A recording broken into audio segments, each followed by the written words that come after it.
Bismillahirrahmanirrahim. Assalamualaikum and a very good morning. Okay, the slide shows the electromagnetic spectrum. As mentioned earlier, the wireless communication principle is based on the transmission and reception of electromagnetic wave. And the electromagnetic wave or EM wave can be characterized by different frequency and wavelength, lambda. Okay, so lambda is given by C over F, in which C is the speed of light and F is the frequency of interest or the application frequency. Right, so based on the spectrum, different frequency range may having different types of EMF sources. Okay, we can see that as the frequency increases, so the wavelength gets smaller. Okay, you can see this wavelength gets smaller. So the wavelength for one cycle, this is your T, and you can get your F. And from this, you can calculate the wavelength in lambda. All right, so when the frequency increases, the wavelength gets smaller and the energy of the signal getting better, and the signal can penetrate better at higher frequency than lower frequency. So as antenna designer, so you need to consider designing an antenna based on the specification at specific frequency range. Okay, at lower frequency, it is called radio wave, and the frequency range is from 3 kilohertz to 300 megahertz. And from 300 megahertz to 300 gigahertz, it is called microwave spectrum. And higher frequency range from 30 gigahertz up to 300 gigahertz, it is called millimeter wave. The slide summarizes the EMF guidelines by different regulation bodies. Okay, different country may refer to a different set of standards. Okay, this is to ensure that the antenna designs lies or fulfill the required safety limits. And for Malaysia, we have MCMC that regulates all matters related to communication and multimedia, including the spectrum. Right, the table on the right hand side shows different types of application depending on the frequency range.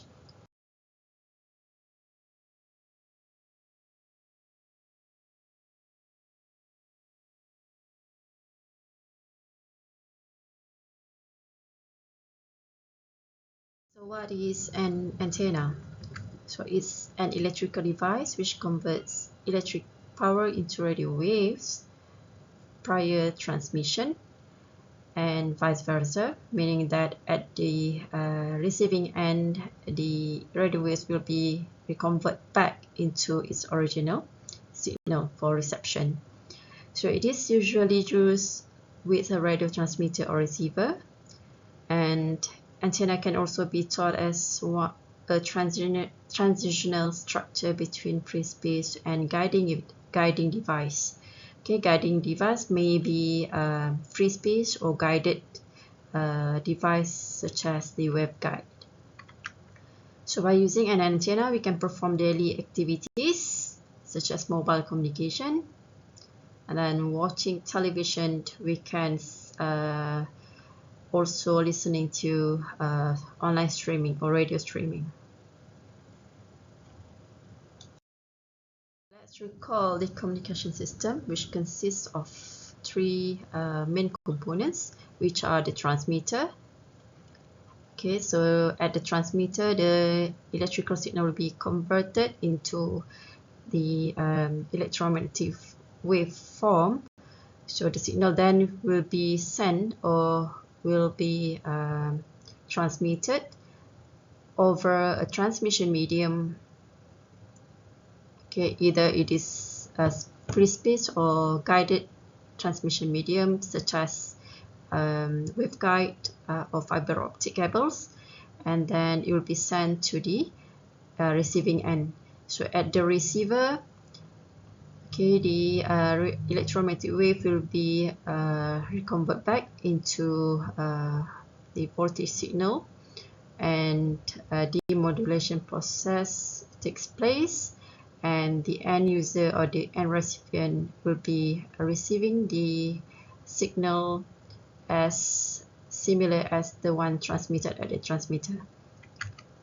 Okay, so this illustrate the figure illustrates the relation between the transmitter and the receiver, in which we have the medium in between that will transfer the transmitted signal to the receiver, and on the other hand will be receiving the signal from one end and retransmit it back to the other end.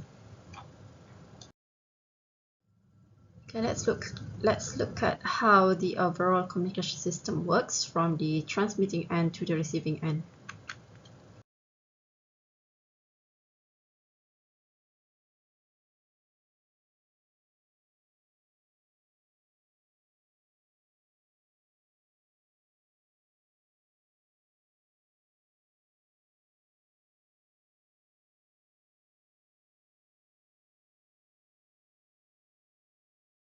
Okay, let's spend a few minutes to look at how the electrical signal at the transmitter is converted into electromagnetic waves, which consists of electric and magnetic fields prior transmission over a transmission medium.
Thank you.